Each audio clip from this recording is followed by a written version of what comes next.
हिमालय राज के यहाँ पार्वती प्रकट हुई, कुछ बड़ी हुई, तो नारद जी आए इनकी हस्तरेखा देखने। और शैलराज से नारद जी ने कहा कि शैलराज, तुम्हारी पुत्री में सभी शुभ लक्षण हैं, पार्वती में सभी अच्छे लक्षण हैं, लेकिन जोगी जटिल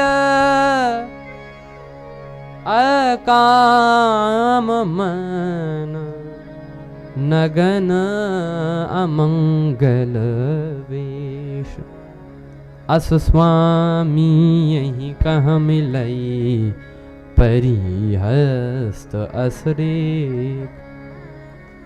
इसको जो पति मिलेगा वो जोगी होगा, जटिल होगा, नग्न होगा, भीख मांग कर खाता होगा। और जो ऐसी बात कह दी तो शैलराज चरणों में, बाबा आपने ये बता दिया, अब ये बात बताओ कि इस दुविधा से उपाय, इस दुविधा का उपाय क्या, कैसे इससे छूटूं। नारद जी ने कहा, शैलराज ये हाथ का लिखा है, हस्तरेखा है, और भाग्य का लिखा तो देव भी नहीं मिटा सकते। अब तो इसे ऐसा पति मिलेगा ही। भाग्य का लिखा देव भी नहीं मिटा सकते। शैलराज बोले, तब तो उदास होना पड़ेगा जब देव भी नहीं मिटा सकते। नारद जी बोले कि चिंता मत करो। क्यों? का देव नहीं मिटा सकते, भाग्य के लिखे को महादेव मिटा सकते हैं। ये भावियो मैटी,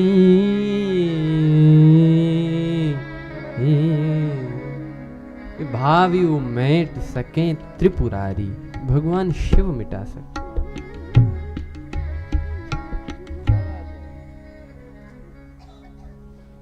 सती जी, श्री पार्वती जी ने अगले ही दिन से तप करना शुरू किया, और ऐसी तपस्या की जंगल में जाकर कि 1000 वर्ष तक कंदमूल फल खाए, फिर साग खाए, 7 वर्ष बिताए, फिर कुछ दिन भोजन बारी बतासा किए, कठिन कछु दिन उपवासा, उसमें भी कुछ दिन उपवास किया।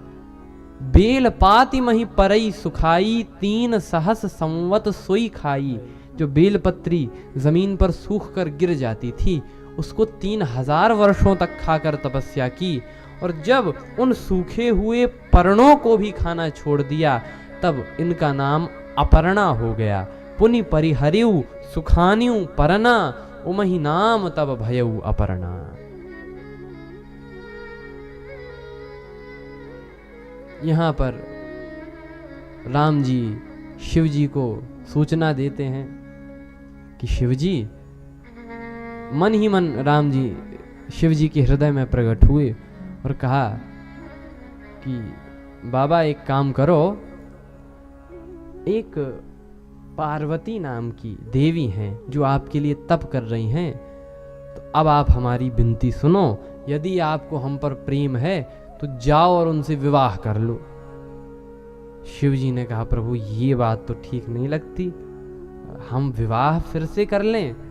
राम जी ने कहा, हम कह रहे हैं बाबा विवाह कर लो, ये सती जी की ही पुनर्रूपा हैं, तो उनसे विवाह। तो भगवान शिव ने कहा कि प्रभु उचित तो नहीं है, फिर भी आप कहते हैं तो आपकी आज्ञा में सिर पर रखूंगा। भगवान राम बोले कि सिर पर मत रखो। क्यों? का गंगा जी बह रही हैं, कहीं गंगा जी की आज्ञा में, गंगा जी की धारा में आज्ञा ही बह गई तो फिर समाधि लगा के बैठ जाओगे, ठिकाना नहीं है, तो सिर में नहीं। अब और राखो जो हम कहू, अब और राखो जो हम कहू, अब और राख।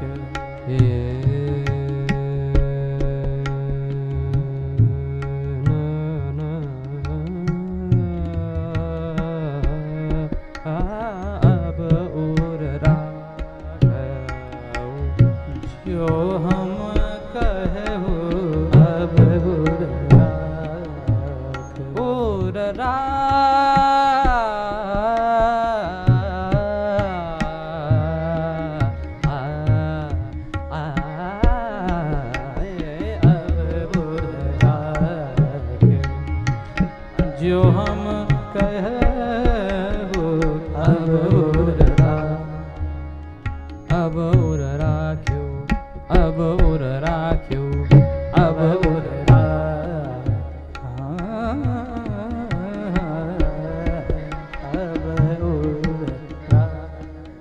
राम जी बोले सिर में मत रखो आज्ञा, अब उर राखो, उर में रखो।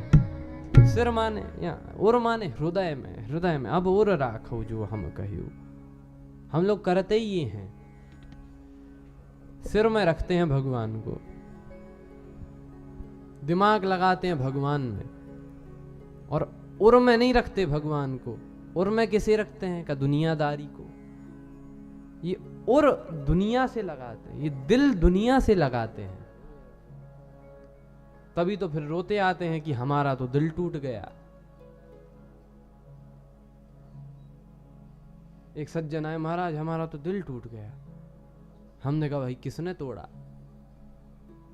सो बोले अपनों नहीं, घर वालों ने बड़ा विश्वास किया लेकिन दिल तोड़ दिया। तो तुमसे कहा किसने था कि दिल लगाओ?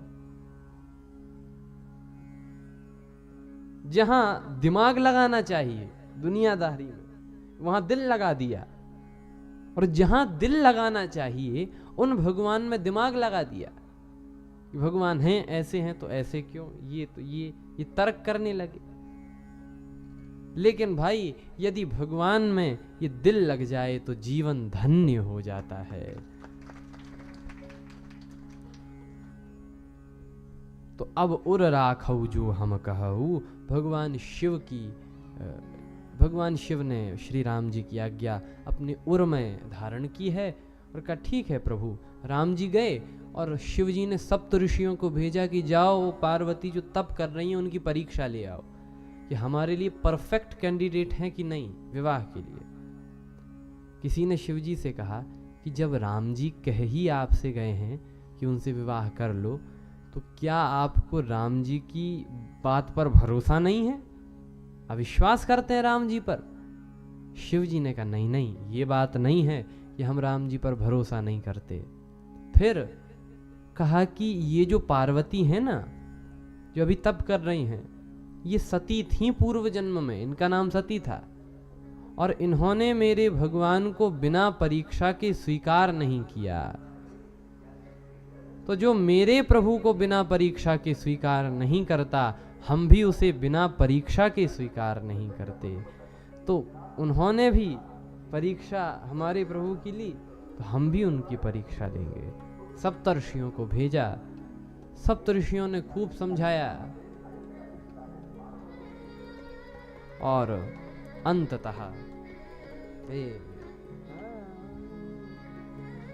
जब पार्वती जी ने कह दिया जन्म कोटि लगी रगर हमारी, जन्म कोटि लगी रगर हमारे, जन्म कोटि लगे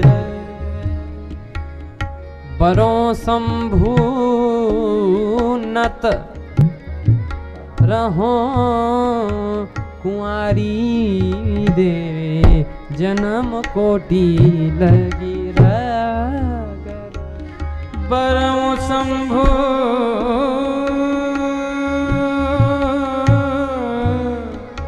नत रहो कुंवारी, कुंवारी हो रामा रहूं कुंवारी, रहूं कुंवारी बरहूं शंभुनाथ, कुंवारी बरहूं शंभुनाथ, शंभुनाथ रहूं, शंभुनाथ रहूं, शंभुनाथ रहूं। विवाह करूंगी तो शिव जी से करूंगी, नहीं तो कुंवारी रहूंगी। जब पार्वती जी ने ये कह दिया तो देख प्रेम बोले मुनि ज्ञानी, जय जय जगदम्बिके भवानी। और गए, शिव जी को पता लगा परीक्षा में पास हैं, तो शिव जी ऐसे इतने प्रसन्न हुए कि फिर समाधि लगा के बैठ गए। अब तो फिर समाधि लगी, देवताओं ने सोचा इनकी समाधि तो टूटे, तो कामदेव को भेजा। जब शिवजी ने चितवत काम भयऊ जरी छारा, कामदेव को जलाकर राख कर दिया। देवता आए, प्रार्थना की, प्रभु प्रभु। भगवान शिव ने कहा क्या बात है? देवता बोले, निज नयनन देखा चहो नाथ तुम्हार विवाह। प्रभु, हम अपने नेत्रों से आपका विवाह देखना चाहते हैं। भगवान शिव बोले, हमारा विवाह देखोगे? देवता बोले, हाँ, प्रार्थना है प्रभु। शिव जी ने कहा, जाओ, होगा। अब देवताओं को बड़ा आश्चर्य कि शिव जी ने काम को तो जला दिया और विवाह के लिए तैयार। सो बोले, प्रभु, हमें बात समझ में नहीं आई कि काम को तो जला दिया और विवाह के लिए तैयार। भगवान शिव ने कहा कि इसका अर्थ यह है कि हम काम की प्रेरणा से नहीं, हम तो राम की प्रेरणा से विवाह कर जा रहे हैं, श्री राम की प्रेरणा से। अब शिव जी अपने गणों के पास आते हैं। गणों को पता लगा कि बाबा का विवाह है, तो बोले कि प्रभु, विवाह की तो स्वीकृति आपने दे दी, घर में कुछ है? शिव जी बोले, कुछ नहीं है। और कहा, आपको चिंता भी नहीं? शिव जी बोले, घर में कुछ है, ये चिंता तो वे करें जिनके घर हों, यहां तो घर ही नहीं है। तो विवाह में प्रभु रिश्तेदार वगैरह आते हैं, तो आपका किसी से रिश्ता नहीं है, नाता नहीं है? शिव जी बोले, नाता तो है। किससे? का नाता एक राम जी से, दूजा नाता तोड़ दे, आशा एक राम जी की, दूजी आशा छोड़ दे।